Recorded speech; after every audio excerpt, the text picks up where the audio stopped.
कर्नाटक में बीजेपी युवा मोर्चा के प्रवीण नेट्टारू की हत्या की होगी एनआईए जांच। कर्नाटक सरकार ने प्रवीण हत्याकांड एनआईए को सौंपने का फैसला लिया।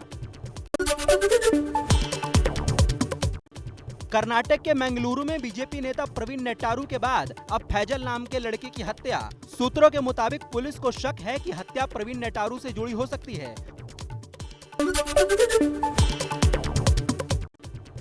महाराष्ट्र के अमरावती से निर्दलीय सांसद नवनीत राणा को मिली गुमनाम चिट्ठी, जिसमें लिखा है, राजस्थान बॉर्डर से अमरावती आकर कुछ संदिग्ध लोगों ने आपके घर की रेकी की। चिट्ठी में नवनीत राणा को संभल कर रहने को कहा गया। जिन्होंने ये पत्र भेजा है, जिनको भी लगता है कि नवनीत राणा ये धमकियों से चुप हो जाएगी, नहीं, नवनीत राणा तिरंगे के लिए लड़ने वाली है। कितनी भी धमकियों के पत्र देंगे उससे बंद नहीं होगी। मैं लड़ती थी, लड़ती हूँ लोगों के लिए, लोगों के प्रश्नों के लिए, और लड़ती रहूंगी। सूत्रों के मुताबिक नई मुसीबत में फंस सकते हैं पार्थ चटर्जी और अर्पिता मुखर्जी। आयकर विभाग और डीआरआई शुरू कर सकता है जांच। दोनों के खिलाफ ब्लैक मनी एक्ट के तहत दर्ज हो सकता है केस। जांच के लिए अस्पताल ले जाने के दौरान फूट फूट कर रोई अर्पिता मुखर्जी। इस दौरान बेहोश भी हुई अर्पिता।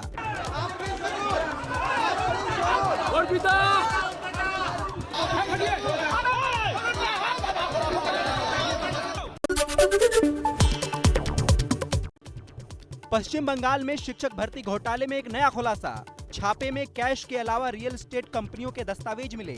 रिश्वत के पैसे रियल एस्टेट में लगाए जाने की बात सामने आई। पश्चिम बंगाल के पूर्व मंत्री पार्थ चटर्जी की करीबी अर्पिता मुखर्जी की 4 लग्जरी गाड़ियां गायब। इनमें 2 गाड़ियां अर्पिता के नाम पर रजिस्टर्ड हैं। गायब कारों का पता लगाने में जुटी ईडी की टीम।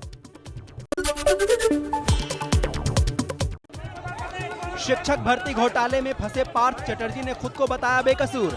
कहा, मैं साजिश का शिकार हूं, मुझे फंसाया गया है।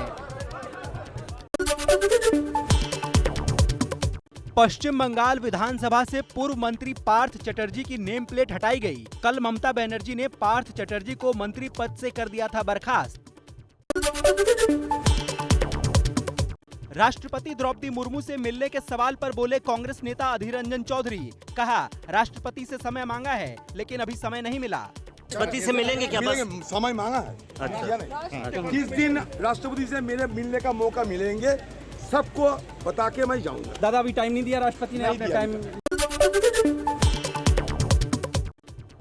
गुजरात के राजकोट में अधीर रंजन चौधरी के बयान का जोरदार विरोध। बीजेपी कार्यकर्ताओं ने निगम चौक पर किया प्रदर्शन।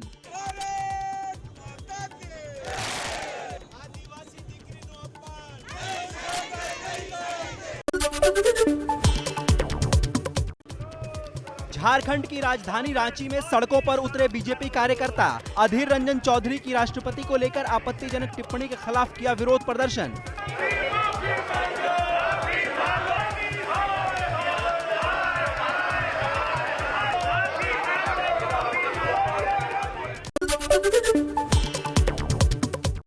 कांग्रेस नेता अधीर रंजन चौधरी के बयान पर मचे घमासान के बीच राष्ट्रपति द्रौपदी मुर्मू से मिली केंद्रीय मंत्री स्मृति ईरानी। जम्मू में कांग्रेस कार्यकर्ताओं ने केंद्रीय मंत्री स्मृति ईरानी के खिलाफ किया जोरदार प्रदर्शन। कल संसद में स्मृति ईरानी और सोनिया गांधी के बीच हुई थी बहस। नहीं चुके रखो ऊपर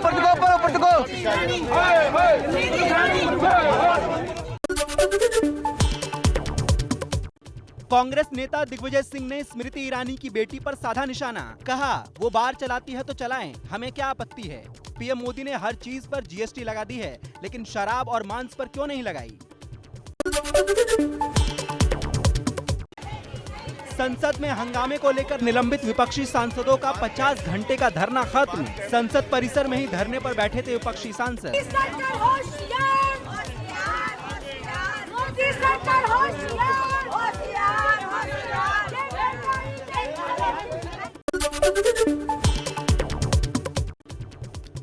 निलंबन के खिलाफ धरने पर बैठे विपक्षी सांसदों पर बीजेपी का बड़ा हमला।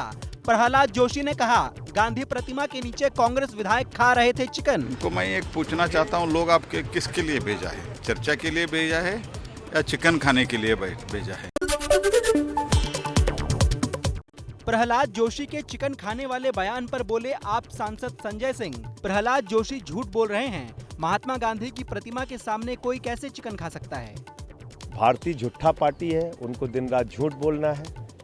और मैं सिर्फ इतना कहना चाहता हूं, प्रहलाद जोशी जी, आप एक कमजोर संसदीय कार्य मंत्री हैं। गांधी जी के प्रतिमा के आगे कोई चिकन कैसे खा सकता है?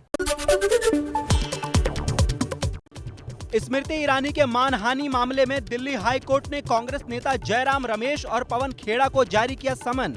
हाई कोर्ट ने 24 घंटे में स्मृति की बेटी पर आरोप वाले ट्वीट हटाने को भी कहा। कांग्रेस ने स्मृति ईरानी की बेटी पर गोवा में अवैध बार चलाने का लगाया था आरोप। दिल्ली हाई कोर्ट के समन पर कांग्रेस नेता जयराम रमेश ने कहा, हम कोर्ट के सामने तथ्य पेश करेंगे और स्मृति ईरानी के भटकाने की इस कोशिश का खंडन करेंगे। आज फिर हंगामे की भेंट चढ़ा संसद का मानसून सत्र। लोकसभा और राज्यसभा की कार्यवाही सोमवार सुबह 11 बजे तक के लिए स्थगित। लोकसभा में सोमवार को महंगाई पर होगी चर्चा। विपक्ष लगातार सरकार पर महंगाई पर चर्चा से भागने का लगा रहा था आरोप।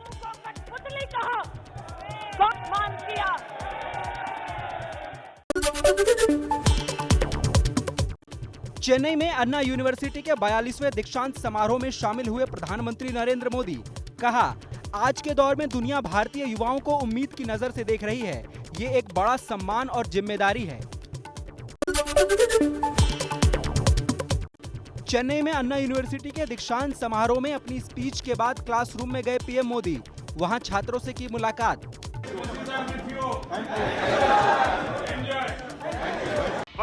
ये हैं शर्मा जी, जो रात का खाना और देश दुनिया की सुर्खियां दोनों लेते हैं सुमित अवस्थी के साथ। अब ये हैं इनके पड़ोसी बनर्जी साहब। मिष्टी दोई खाते खाते पूरा बंगाल जान लेते हैं सुमन दे के साथ। इनकी तरह आप भी देखें अपने फेवरेट न्यूज एंकर को एक ही ऐप पर और डाउनलोड कीजिए एबीपी लाइव ऐप अपने स्मार्ट टीवी पर।